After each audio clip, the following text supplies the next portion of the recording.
하나님 말씀 보도록 하겠습니다. 로마서 1장 14절에서 17절 말씀까지 보도록 하겠습니다. 1장 14절 헬라인이나 야만인이나 지혜 있는 자나 어리석은 자에게 다 내가 빚진 자라. 그러므로 나는 할 수 있는 대로 로마에 있는 너희에게도 복음 전하기를 원하노라. 내가 복음을 부끄러워하지 아니하노니 이 복음은 모든 믿는 자에게 구원을 주시는 하나님의 능력이 됨이라. 첫째는 유대인에게요 또한 헬라인에게로다. 복음에는 하나님의 의가 나타나서 믿음으로 믿음에 이르게 하나니 기록된 바 오직 의인은 믿음으로 말미암아 살리라 함과 같으니라. 17절 말씀까지 봤습니다.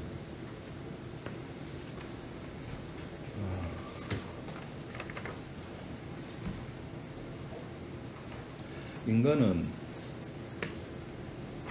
변할까요? 인간은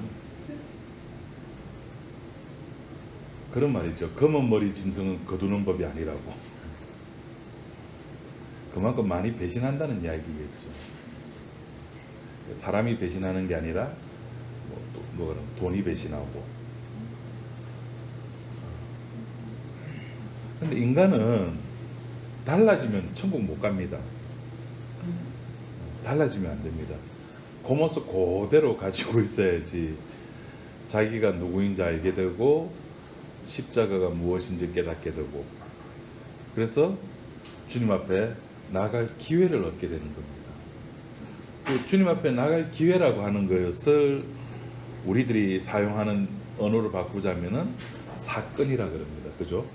그 사건이 터져야지만이 우리는 비로소 주님 앞에 나가는 족속들입니다.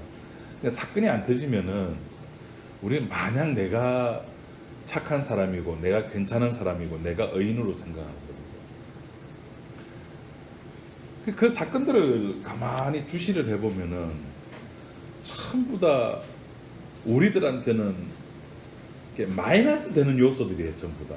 성경에 나타난 거 보면은 태어날 때부터 소경된 자, 안전뱅이, 돈을 사랑하는 삭개오, 현장에서 간음하다가 잡혀온 여인, 고기 잡는 데 몰두했던 베드로. 그러니까 전부 사람들을 보면은 주님에게는 전혀 관심 없던 그런 상황 속에서 일방적으로 주님께서 덮쳐와서 사건을 만들어내십니다. 그 사건 속에서 이 사람들은 자기의 모습 그대로를 노출시키는 거예요.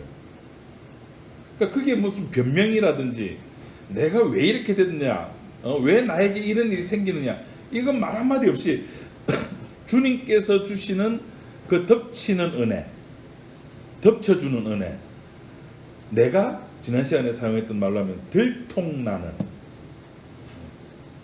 뽀록나는, 그래서 사람들 앞에 부끄럽기 한량 없는, 부끄럽기 거지 없는 그런 모습이지만은 결국에는 주님 앞에 올 사람은 주님 앞에 무릎을 꿇게 된다는 겁니다. 현장에서 간음하다가 잡혀온 여인이 많은 사람들에서 끌려 나왔죠. 들통이 났습니다. 그죠? 그래서 사람들이 전부 돌로 들고 그 여인을 돌로 쳐 죽이려고 그랬습니다. 예수님에게 묻습니다. 당신은 사랑하라 그랬는데, 원수를 사랑하라 그랬는데 모세 율법에 의하면 이렇게 간음한 여인을 돌로 쳐 죽이라 그랬다. 당신 말과 모세 율법 말 중에 누구 말이 옳으냐? 그럼 뭘 썼는지 모릅니다. 하여튼 땅이 뭐 썼답니다. 그리고 예수님께서 너희 중에 죄 없는 자가 돌로 쳐라. 그러니까 보니까 뭐 어른부터 어린아이까지로 되어 있습니까? 어린아이부터 어른까지 했으면 하여튼 다 갔다 그랬습니다. 그죠? 근데 거기서 안 간 사람이 있어요. 한 명. 안 간 사람이 있어요. 끌려있니. 그러니까 갔다는 말은, 돌로 안 쳤다는 말은 자기가 누군지 안다는 말이에요. 그죠? 아, 나도 죄가 있구나. 그럼 죄가 있으면은 그 죄가 있다고 느낀 그 사람도 예수님 앞에 그 여인 옆에 같이 무릎 꿇어야 되겠죠. 그럼 꿇었던 사람이 몇 명 있었습니까? 제 성경에는 아무도 안 꿇어서 다 갔어요. 다 갔어요. 아는데 안 꿇는 데는 아는데 이게 골 때리는 거예요. 아는데 우리는 자기 죄를 깨달으면 주님 앞에 무릎 꿇을 줄 알았는데 안 꿇어요. 자기 죄를 알매도 불구하고 왜 안 꿇을까요? 제가 지은 죄와 내가 지은 죄는 다르다는 거예요. 쟤는 아주 못됐고 나는 그냥 못됐고. 그 차이 아시겠죠? 다시 쟤는 아주 못됐고 나는 그냥 못됐고. 쟤는 현장에서 간음을 했고 나는 그냥 거짓말. 거짓말하면 누구나 다 하잖아. 그러니까 뭐 친구 뒷담화 정도. 우리 목사님 좀 설교 좀 짧게 했습니다. 그건 누구나 다 하잖아요. 뒷담화 하셨습니까? 고개 끄덕끄덕 하시네요. 서울에 계시다 부서는 갑자기 적응이 안 되죠. 그건 누구나 다 하잖아요. 누구나 다 하는 것은 죄로 인식을 못하는 거거든요. 우리가 살아가는 게 죄라 그랬습니다. 이게 여러분 현실로 다가오신 적 있습니까? 내가 아침밥 먹으면서 혹은 내가 아침에 옷을 입으면서 하여튼 여름에 조심해야 돼. 땀 흘리면서 하면 막 부부싸움하기 쉽습니다. 옷 입으면서 이 옷을 왜 입어야 돼? 그런 거 생각해 보신 적 있습니까? 아담의 죄 때문에 하와의 죄 때문에 우리가 옷을 입는데 우리는 그냥 입는 거예요. 그러니까 절의 큰 죄는 죄라고 생각하면서 그런 그러니까 우리가 구분하는 거죠. 큰 죄, 작은 죄. 그러니까 예수님 앞에 무릎을 안 꿇는 겁니다. 자기 죄를 알면서도. 다시 말해서 은혜가 덮치지 않아서, 다시 우리 지난 시간에 했던 것으로 믿음에서 믿음으로 가게 되어 있는데 첫 번째 믿음을 주님께서 주시지 아니하니까 믿음으로 가지를 못하는 거예요.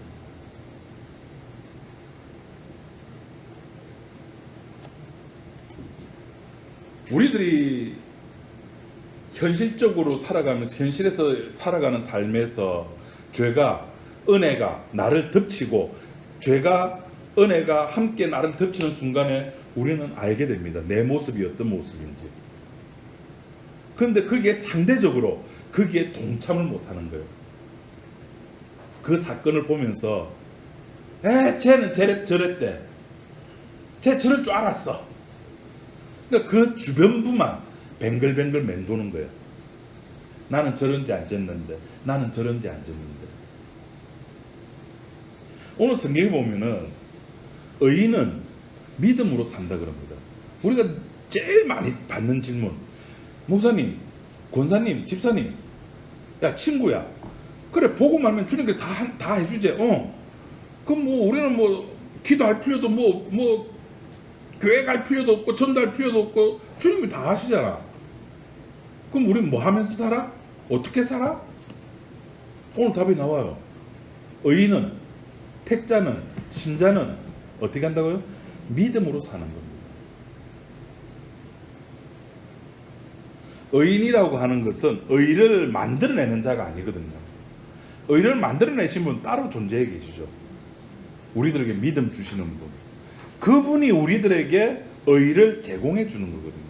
그 우리는 그 의를 만들어내는 게 아니라 그 의를 받아서 드러내는 존재입니다. 그런 존재를 의인이라 그러는 겁니다. 믿음을 받아서 믿음을 드러내는 존재. 주님의 의를 받아서 내 의를 드러내는 것이 아니라 나는 저 사람과 달라가 아니라 주님 나는 죄인입니다라고 고백할 수 있는 그 마음을 주신 그것을 드러내는 겁니다. 그것을 드러내는 사람을 의인이라 그러는 겁니다.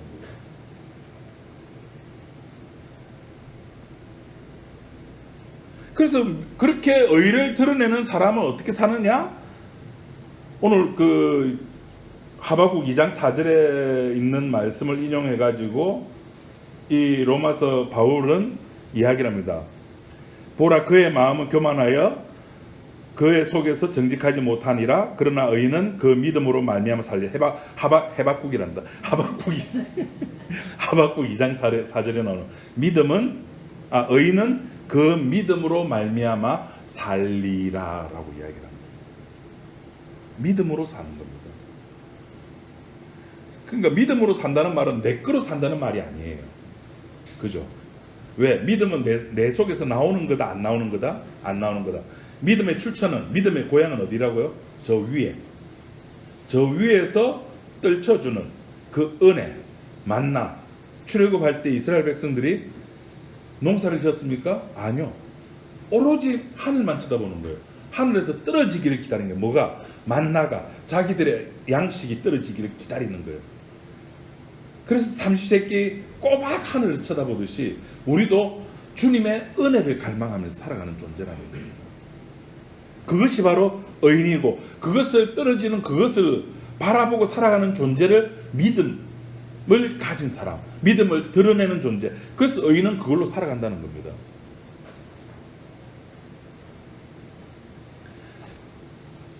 하박국 전체가 1, 2, 3장으로 구성되어 있거든요. 짧습니다.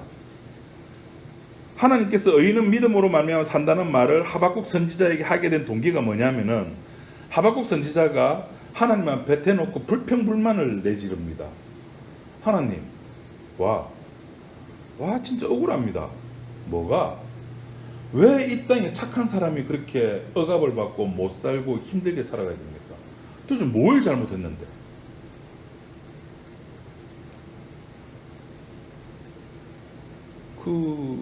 이번에 동남아 지역에 중국, 한국, 일본 비가 엄청 세게 왔죠. 우리나라도 문제지만 일본도 문제였고 중국도 문제였고, 그죠.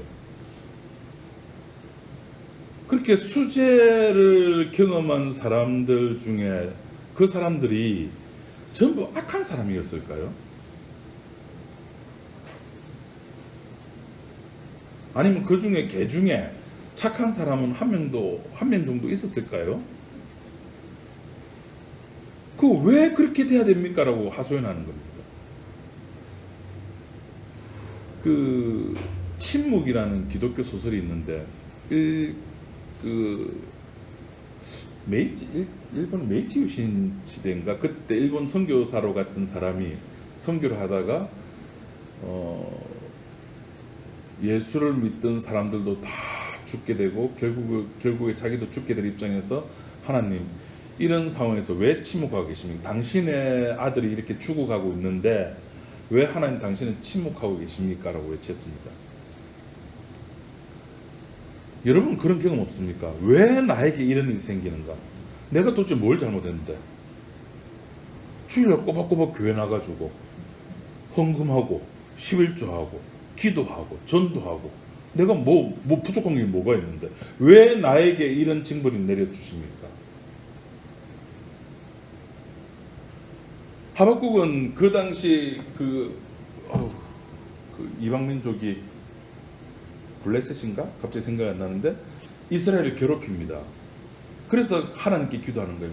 왜 저 이방민족을 통해 가지고 우리를 혼내냐고, 왜 우리를 못 살게 굴게 하냐고.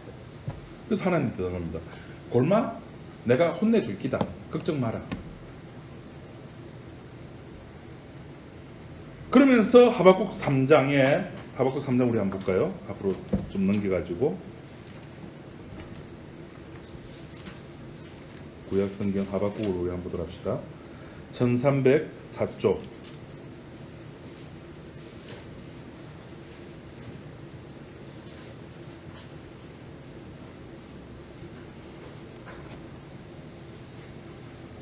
구약성경 1304쪽 하박국 3장에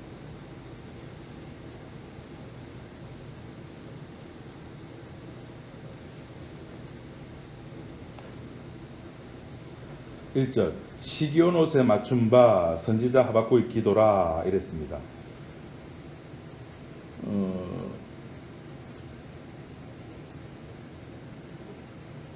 그리고 2절에 여호와의 내가 주께 대한 소문을 듣고 놀랐나이다. 이 주께 대한 소문이라고 하는 것이 뭐냐면은 하박국이 기도해가지고 왜 이렇게 아무 죄가 없는 억울한 사람이 이렇게 희생을 당하고 아픔을 당해야 됩니까? 라는 것에 대한 주님께 대한 그의 응답을 듣고 놀랬다고 합니다. 그것이 뭐냐면은 이스라엘이 착하다고 생각했던 하박국의 생각이 결국에는 착하지 않고 이스라엘을 괴롭혔던 그 이방 민족을 하나님께서 혼내주고 그 혼내주는 가운데 이스라엘도 같이 혼냄을 받는 겁니다. 거기에서 혼냄을 받는 가운데에 이스라엘의 혼냄을 받는 가운데에 택한 자들이 나온다고 주님이 말씀하셨거든요. 그런 이야기를 듣고 주님에 대한 그 이야기를 듣고 놀랬는데 그 뒤에 이 하박국이 기도하기를 여호와여 주는 주의 일을 이 수년 내에 부응케 하옵소서. 이게 어디서 많이 듣던 거 아닙니까? 초대교회 가라, 초대교회란다. 개척교회 하면 보통 우리 교회 뭐 2020년 교회표 와가지고 주여 주는 주의 일을 이 수년 내에 부응케 하소서. 여기서 말하는 주의 일이라고 하는 것은 뭐냐면은 이스라엘을 멸망시켜 달라는 겁니다. 왜 멸망시켜 당하려고, 왜 우리 민족을 멸망시켜 달라고 할까요? 하박국이. 그래야지만 거기서 누가 나온다고요? 진짜 이스라엘이 나오니까. 그 이야기를 들은 거예요, 하박국이. 그래서 놀란 겁니다. 그렇다면은 하나님, 그렇다면은 주의 일을, 거기서 말하는 주의 일을, 이스라엘 멸망시키는 일을 뭐 해달라? 빨리 속히 이루어 이 수년 내에 부흥케, 부흥이란 말이 우리가 생각하는 막 사람들 많아지는 그 부흥이 아니라 주님의 일을 빨리 실행시켜 달라는 그 뜻입니다.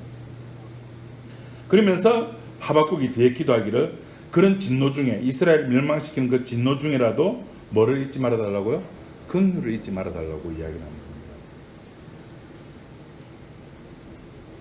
그렇게 이방 민족이 이스라엘을 괴롭히고 이방 민족이 이스라엘 괴롭히는 가운데서라도 하나님의 택자는 자기의 힘이거나 혹은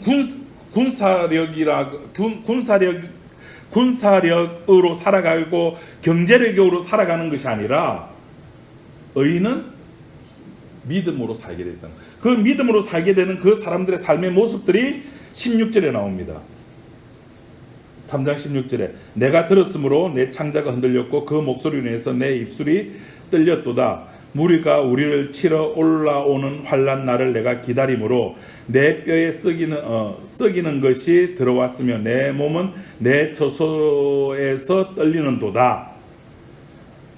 전쟁으로 인해 가지고 내가 혼란스럽고 환란스럽고 내 뼈가 썩어 내리는 것 같은 그런 삶 가운데서라도 심지어 경제력으로도 17절에 무화과 나무가 무성치 못하고, 그러니까 무화과 나무가 무성치 못하면 그러니까 쉽게 말하면 우리 농사 지어도 거기서 열매를 얻지 못한다는 이야기죠. 밭에 식물이 없고 우리의 양이 없고 외양간에 소가 없을지라도 나는 여호와로 인하여 즐거워. 이것이 믿음으로 말미암아 사는 의인의 모습이라는 거예요. 그러니까 이 역사 세계 속에서 역사라고 하는 존재는 흘러가는 겁니다. 어떻게든 흘러갑니다. 근데 그 흘러가는 것이 내 마음에 안 들어요. 좀 이게 역사에 도도한 강물이 좀 민주화도 되고 그 경제 민주화도 되고 남북 통일도 되고 이 대한민국이 세계에서 막 1등도 이러면 좋겠는데 내 소원대로 안 돼. 내 뜻대로 안 돼. 그것이 뭐죠? 포도나무에 열매가 없고 감람나무에 소출 없는 거. 내 뜻대로 안 되더라도 우리는 그것으로 살아가는 존재가 아니라 뭐로 살아간다고요? 여호와로 인하여. 하나님께서 내게 주시는 것, 하나님께서 여러분들에게 뭘 주셨습니까?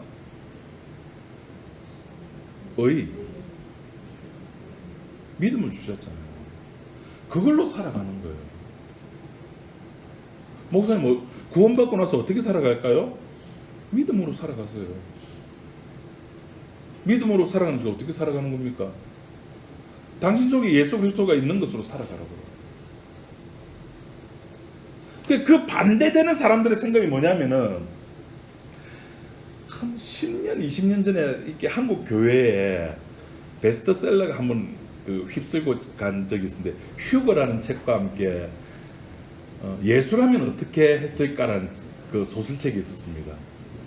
예술하면 이제 편집국장이에요. 어느 미국의 어떤 뭐 큰 신문사 편집국장인데, 이제 자기들한테 그 신문사는 광고로 이제 살아가는 직원들 월급도 주고 그래야 되는데, 그게 엄난한 광고가 들어오는 거예요. 이걸 해야 될까 말아야 될까 이제 편집국장은 고민에 빠지는 거예요. 그러면서 그게 대입시키는 것이 예수님이 만약에 편집국장이라면 어떻게 했을까? 지금도 그 신문 나오는 거 모르겠습니다. 스포츠투데이라는 신문이 있었습니다. 아십니까? 국민일보에서 나오는 스포츠 신문이었습니다. 스포츠 신문은 여러분도 아시다시피 상당히 19금 이상의 내용들이 많이 나오고 만화도 그런 것들이 많이 나옵니다. 국민일보가 어떤 신문이죠? 국민일보 이사장이 누굽니까? 모르십니까? 네, 순복음교 조영기 목사잖아요. 조영기 목사는 믿음이 있어서 그런지 몰라도 그 스포츠 투데이에 보면은 상당히 성적인 내용들이 많이 들어간 만화라든지 내용들 외설적인 것들이 많이 들어갑니다. 왜? 그걸 안 실으면은 첫째, 신문이 안 팔려요. 안 팔리면은 광고가 안 들어와요. 광고가 안 들어오면은 문 닫아야 돼요. 그럼 그 많은 기자들, 그 많은 그 신문 그 프린트에서 뭐 그거 구매를 했던 기자재들은 다 어떻게 합니까? 그러니까 우리는 예수라면 어떻게 할 것인가라고 이 세상 살아가면서 대입시키는 것이, 그것이 마치 믿음인 양, 그것이 마치 의인은 어떻게 살아가야 될 것인가, 신자는 어떻게 살아갈 것인가에 대한 표준인 것처럼, 예수님은 밥을 어떻게 먹을까요? 우리 오늘 이제 또 밥 먹는 고민도 해야 되거든요. 예수님은 밑에 칼국수를 먹을까? 아니면 저기 올라가서 아구찜 먹을까? 자, 예수라면 어떻게 하실까?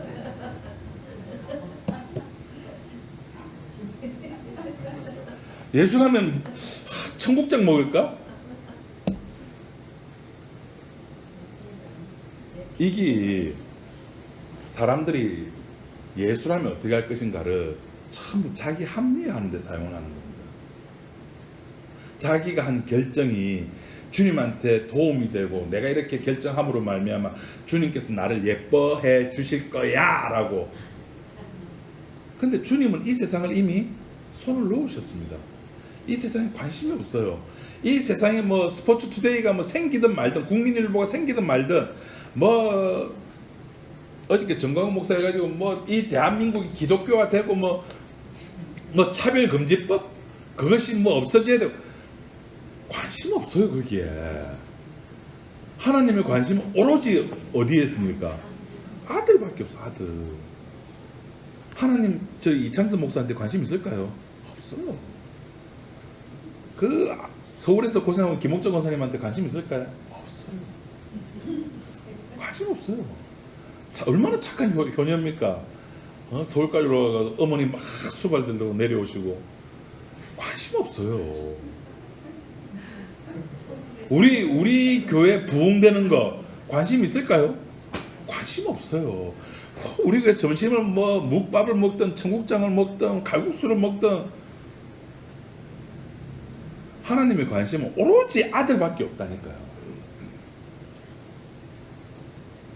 그런데 그 관심을 우리는 자꾸 엉뚱한 데 돌리는 거예요.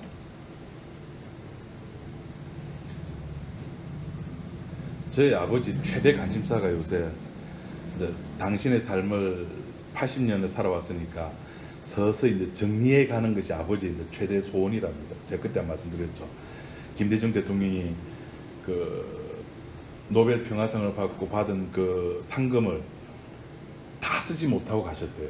그 어느 목사가 설교하기를, 이거 봐라 얼마나 그게 불합리하냐. 자기가 받은 것을 다 살아생전에 정리를 하고 가는 것이 얼마나 아름다운 것이냐. 거기에 피를 딱 받으셔가지고 어느 날 갑자기 자식들을 호출했어요. 내가 이래 해가지고 이거 얼마 저희 아버지 머릿속에 뭐만 있냐면 집 팔면은 돈 생겨. 그거 가지고 교회 헌금하고 자식 주고. 제 아내가 브레이크를 딱 걸었죠. 아버님 그런 생각대로 안 되실걸요. 왜? 세금은 왜 빼십니까? 양도소득세도 해야 되고 자 그걸 팔면은 뭐 이렇게 세금 내야 되고 교회 헌납하더라도 세금 내고 그 생각을 전혀 안 하고 거기에 관심이 있는 것이냐? 저희 아버님 좀 생각하고 계세요.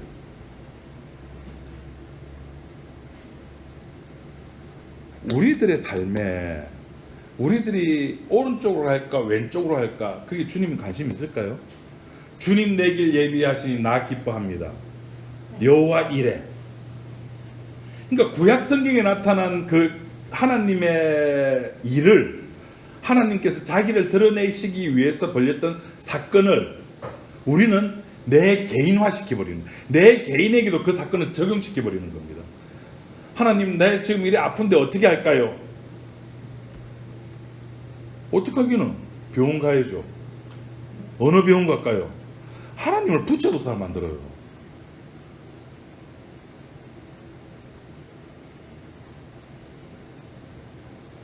의인은 믿음으로 말미암아 산다는 말은 하나님을 그렇게 이용해 먹는 게 아닙니다. 의인은 믿음으로 말미암아 산다는 것은 내가 힘든 일을 겪을 때 그래 나 믿음으로 이렇게 견뎌야지, 이겨내야지, 승리해야지, 그게 아니라고요. 같이 휩쓸려 가더라도 주님께서 그것을 휩쓸려 간 것으로 인정을 안 한다고요. 다니엘의 세 친구가 어디에 들어갔습니까? 풀무 속에 들어갔잖아요. 들어가는 것이 정상입니까? 안 들어가는 게 정상입니까? 안 들어가는 게 정상이에요. 들어가는 건 비정상이에요. 그죠? 그런데 그 비정상을 우리 인간들 눈에는 비정상인데 주님 눈에는 정상이라니까. 그게 의인의 삶이라니까요. 그게 믿음으로 사는, 의인은 믿음으로 말미암아 살아가는 삶이라니까요. 와, 이거 이해되면 진짜 대단한 말입니다. 그럼 목사님, 국가 권력에 그럼 순종해야 되는 겁니까? 여기까지 나가는 문제이기. 국가 권력이든 뭐든 간에 우리는 그저 살아가면서 나라는 존재가 주님 앞에 드러날 때 죄의 모습으로 드러나는 그런 존재임, 그것이 전부라는 겁니다. 그것이 국가 권력에 의해서든 아니면 뭐 남편과 아내의 관계에서든 혹은 부자지간이든 아니면 직장 관계 속에서든 아니면 교회 관계 속에서든 모든 관계 속에서 내가 죄인이라는 사실이 들통나는 것, 그것이 의인은 믿음으로 말미암아 살리라는 겁니다. 우리는 그렇게 안 살라 그래요. 어떻게 살라 그럽니까? 하나님, 누가복음 18장 봅시다. 우리는 전부 다 이렇게 살아가기를 원하죠.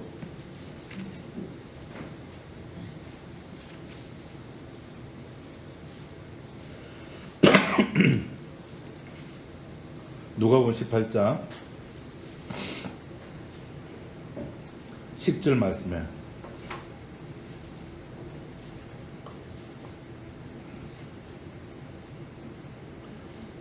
두 사람이 기도하러 성전에 올라가니 하나는 바리새인이 하나는 세리라. 바리새인은 서서 따로 기도하여 가로되, 우리는 전부 다 이렇게 살기를 원합니다. 하나님이여, 나는 다른 사람들 곧 토세, 불이 간음을 하는 자들과 같지 아니하고 이 세리와도 같지 아니함을 감사하나이다. 나는 일회에 2번씩 금식하고 또 소득의 11조를 드리나이다. 우리는 이래 살기를 원하는 거예요. 얼마나 깨끗한 삶입니까? 얼마나 기독교적인 삶입니까? 불우한 이웃도 돕고 금식도 하고 11조도 하고 윤리적 도덕적으로도 깨끗하고. 그런데 또 다른 한 사람은 12절에 13절에 이렇게 또 살아가는 사람도 있습니다. 세리는 멀리 서서 감히 눈을 들어 하늘을 우러러 보지도 못하고 다만 가슴을 치며 가로되 하나님이여 불쌍히 여기옵소서 나는 죄인이로소이다. 의인은 믿음으로 말미암아 삽니다. 누가 의인입니까? 누가 의롭다함을 받고 돌아갔다 그랬습니까? 세리. 윤리적 도덕적 자기의 의를 끄집어낼 수 있는 이 바리새인은 의인이 아니었습니다. 착하게 살아라고 오늘 한국교회가 이야기를 하고 거짓말하지 말라고 간음하지 말고 불의하지 말라고 저 세리와 같이 돈에 대해서 탐욕도 내지 말라고 한국교회가 가르칩니다. 우리 지난 시간에 디모데후서 3장을 봤습니다. 사람이 돈을 사랑 아니할 수 있습니까? 다 돈을 사랑합니다. 심지어 마이너스 3천만 원까지 되는 것도 포기하면서까지 집을 팝니다.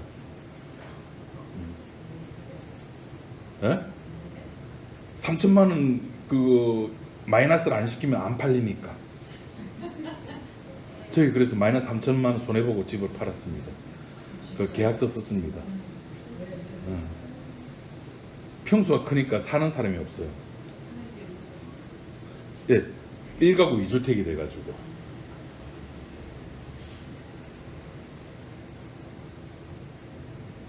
그러면서까지도 내가 가지고 있는 돈을 포기하면서까지도 더 큰 돈을 좋아하는 거예요. 이걸 포기를 안 하면 더 큰 돈이 날아가니까. 이거 우리들의 삶이에요. 이걸 지혜라 그래요. 마이너스 3천만 원을 포기하고 이쪽을 선택하는 겁니다. 지혜로움이죠. 우리가 살아가는 삶의 모습들이 그 돈에 대해서 숫자의 가치에 대해서 우리는 너무 민감하게 머리가 팍팍 돌아갑니다. 그게 우리들이에요. 그게 지금 바리새인의 기도예요. 그것이 토색과 불의와 간음하지 아니했습니다라고 나오는 이 바리새인의 기도라는 거예요. 주여 감히 하늘을 우러러 보지도 못하고 세리처럼 가슴을 치며 주여 나는 죄인으로소이다라고 고백하는 이런 삶의 모습들은 우리들에게서는 없는 겁니다. 왜? 우리들은 분주하고 의식주 문제가 우리의 삶의 최우선의 자리로 자리하고 있기 때문에. 그럼 그게 잘못됐느냐? 의식주 문제를 가지고 살아가는 게 잘못됐느냐? 아니요. 그렇게 살아가라는 겁니다. 그것이 믿음으로 살아가는 겁니다. 아무도 안 놀라시네. 와, 여러분이 대단한 건지.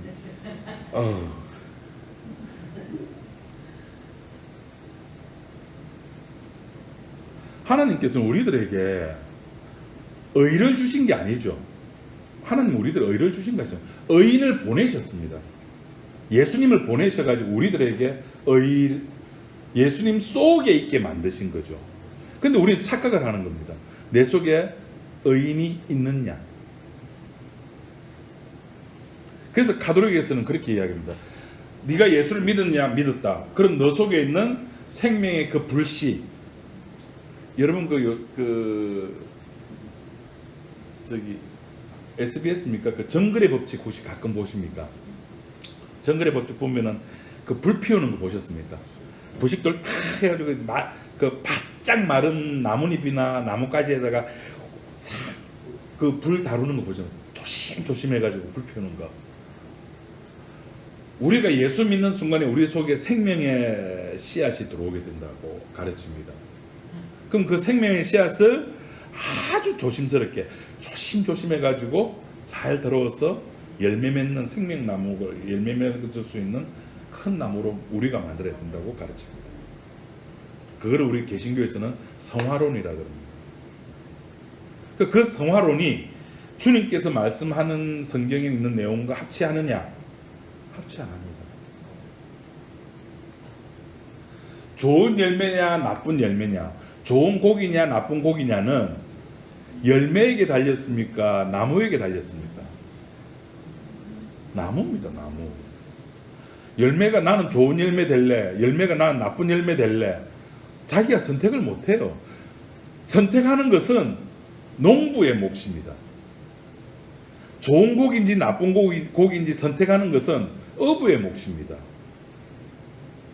어부가 그물을 던져서 고기를 불러 모으고 불러 모아진 고기는 주님의 그 어부의 판단에 의해서 좋은 고기가 되고 나쁜 고기가 되는 겁니다. 이게 재밌는 거예요. 내가 바리새인이 내가 요구했습니다. 그러니까 나 착한 고기죠 라고 지금 누가복음 18장에 이야기를 하는 거예요. 근데 한편에 또 다른 고기는 나는 나쁜 고기입니다 라고 대놓고 하나님께 기도하는 겁니다. 그럼 우리는 또 머리가 비상하거든요. 우리 기도할 때 하나님 뭐 했습니다. 그거 빼야 되겠네. 그럼 무조건 우리 세리처럼 주여 나는 죄인입니다 라고 기도하면 나 의인 되겠네 라고 또 생각하는 사람들 많아요. 주여 나는 죄인으로소이다라는 이 고백이 그냥 나오는 게 아니라니까요. 사건을 통해서 나오게 돼요. 사건을 통해서. 신자를 의인이라고 부르는 것은 신자가 의를 만들어내기 때문에 그 의인이라고 부르는 것이 아니라 옆에 누가 계시기 때문에? 주님이 계시기 때문에. 그래서 신자가 교회 다니면서 의를 행하는 것은 죄입니다. 착하려고 하지 마십시오. 착하려고 하는 순간에 천국과는 나는 아무 상관없는 존재입니다. 나는 뭐 했습니다. 거짓말 안 했습니다. 불의 안 했습니다. 간음 안 했습니다. 뭐 안 했습니다. 난 니 모른다. 지금 난 죄인입니다. 니 여기로 온나. 의인은 믿음으로 사는 겁니다. 나에게서 나오는 그 어떤 것들로 인해서 살아가는 것이 아니라 나에게 핍박이 덮치니까 난 믿음으로 이 핍박을 견디고 이겨낼래. 힘들지만은 참고 이겨낼래. 내가 사후에 천국이 있으니까. 아니요. 믿음으로 산다는 것은 그렇게 나의 의를 자랑하면서 죽으면 죽으리라. 저 복음 모를 때 그 영화 보고 얼마나 울었는지 보셨습니까? 나무에 못 박아놓고 못 위에 걷게 하고 가게 하는 거. 얼마나 울었는지요. 아직 아무도 안 보셨습니까? 죽으면 죽으리라.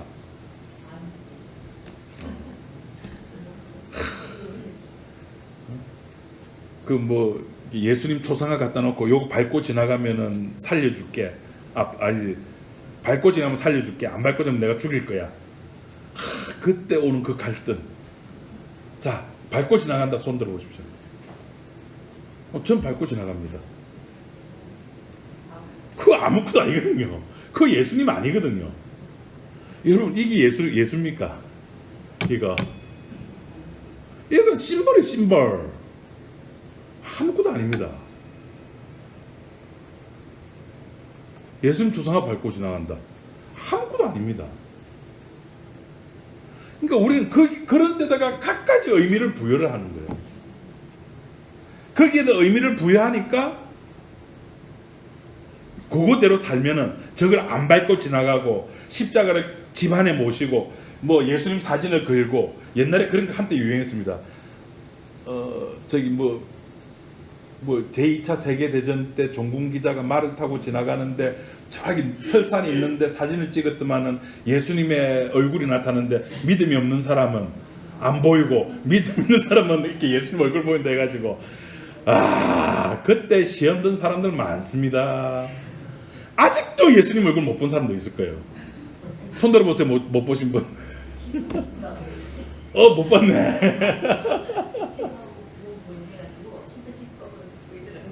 기도하고 보니까 사탄을 보셨습니다. 축하드립니다. 그런 심볼들, 그런 우리 그 역사에서 인간의 역사에서 내려오는 갖가지 종교적인 것들에 우리가 녹아져 가지고 그것이 의인냐 정리를 하면 간단합니다. 목사님, 예수 믿고 나서 어떻게 살아야 됩니까? 오늘 로마서 1장 17절에 보니까 의인은 믿음으로 산다고 그랬습니다. 목사님, 믿음으로 사는 것은 어떻게 사는 겁니까? 그냥 살아가시는 겁니다. 그냥 살아가시는 겁니다. 착하려고 하지 마세요. 누가복음 18장에 뭐 안 했습니다. 뭐 안 했습니다. 뭐 했습니다. 했습니다. 주님과 관계가 있다 없다? 없습니다. 그냥 살아가십시오. 나는 흙입니다. 아담입니다. 흙이란 생명이 없거든요. 생명이 없다는 말은 죄인이란 말입니다.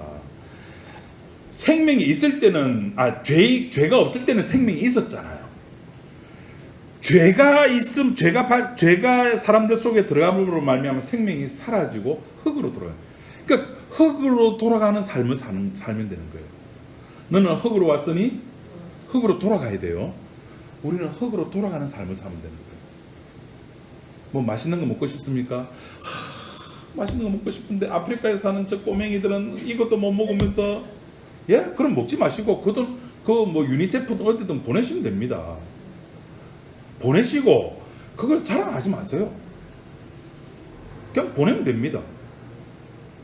에이씨 나는 보냈는데 목사 저거는 집 배 터지게 먹고 맛있는 것만 골라서 먹고, 목사가 뭐 저래? 그러는 순간에 누가 하면 18장에 바리새인이 되는 거예요. 저 세리와 같지 않음을. 그래 되는 겁니다. 교회 헌금하지 마세요. 제가 말씀드렸죠. 헌금은 뭐라고요? 헌금의 용도가 뭡니까? 헌금의 용도가 뭡니까? 그렇죠.